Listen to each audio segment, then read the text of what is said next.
Sweet home, Santa Barbara, where the skies are so blue. Sweet home, Santa Barbara, what's worked for me can work for you.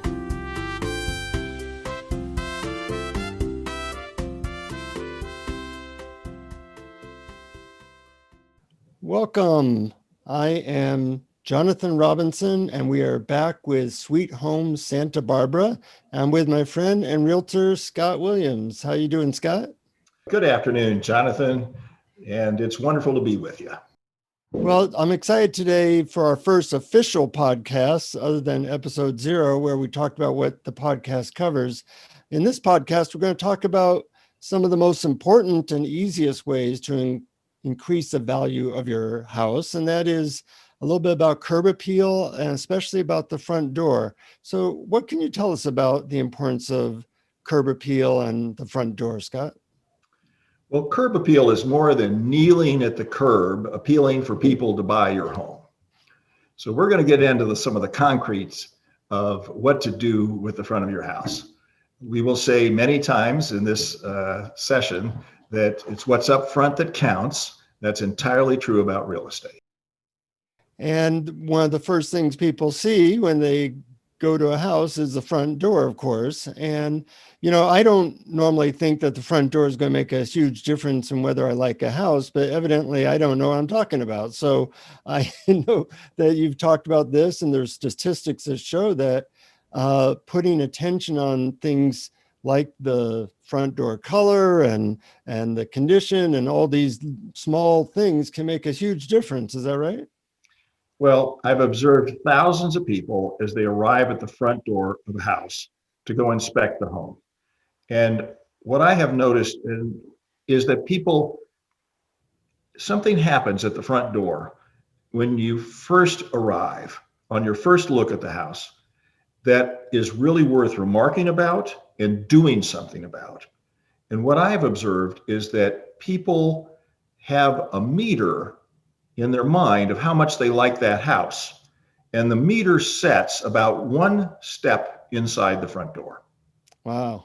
So what kind of return on investment do you think people typically make when they deal with the stuff around the front door and the actual front door? Well, because that meter setting tells a person how much they like the house, it's not something they do consciously. Most people don't. But because that is the moment where they're deciding, I like it, I don't like it, I like it a lot, that's really important that you're influencing at that moment. So it's almost hard to put a dollar value, because it might be that makes the whole difference between whether they make an offer or not. That's true. My experience with this is that it takes about an hour with that property before that meter moves from where it was set the first time. There's a lot of money riding on how they like the house in that first moment. Uh-huh. So what are the things that people can do that might influence that first minute? Well, the place where it starts, we're going to back up from the front door. We're going to back up across the front yard to the car, where the buyer and their realtor have gotten out of the car and they're walking up to the front door. So the front door is the target that we're aiming at, but there is the passage through the front yard that's also important. And so you want to work on landscaping. We'll probably talk about that in another episode. But as they approach the front door, what are some of the things that people can do right in that space right there?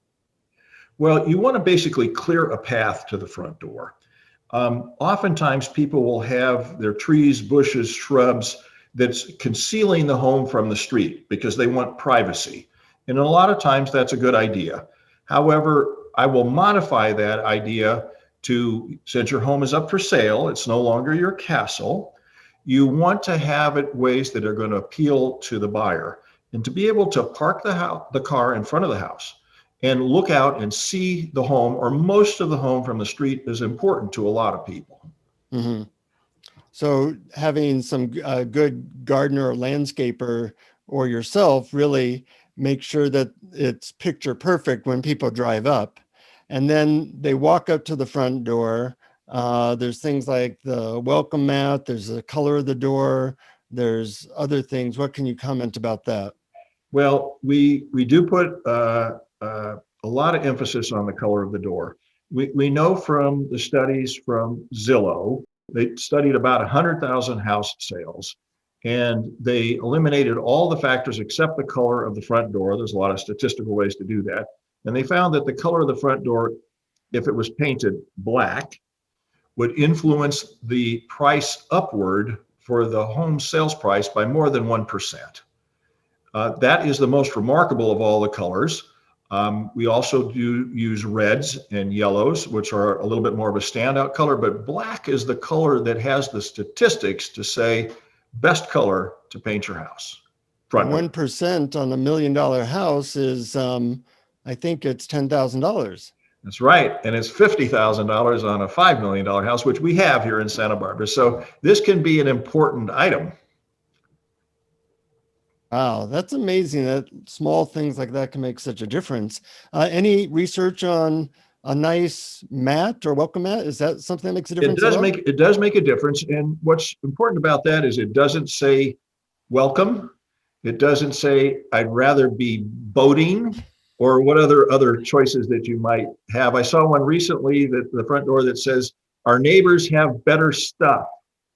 That's what it said on the mat. And I thought, let's not use that mat when we have a house up for sale. What do you suggest for people?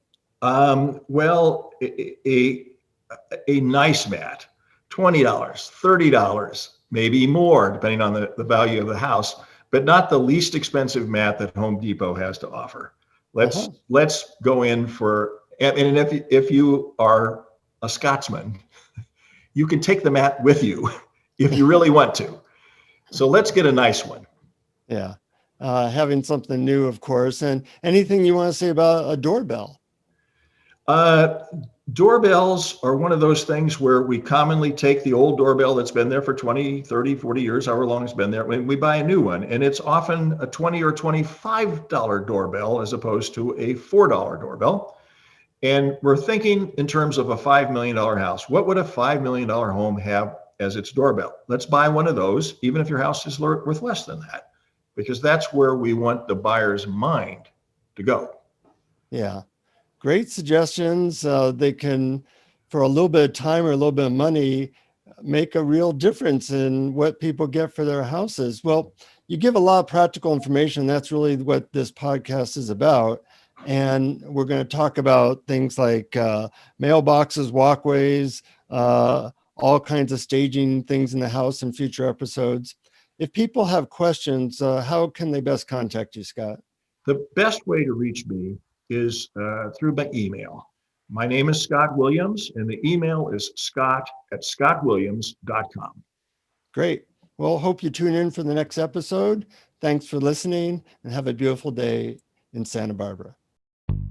Thank you for listening. Please subscribe to our podcast on your favorite app. If you know someone preparing to sell their home, please tell them about the podcast.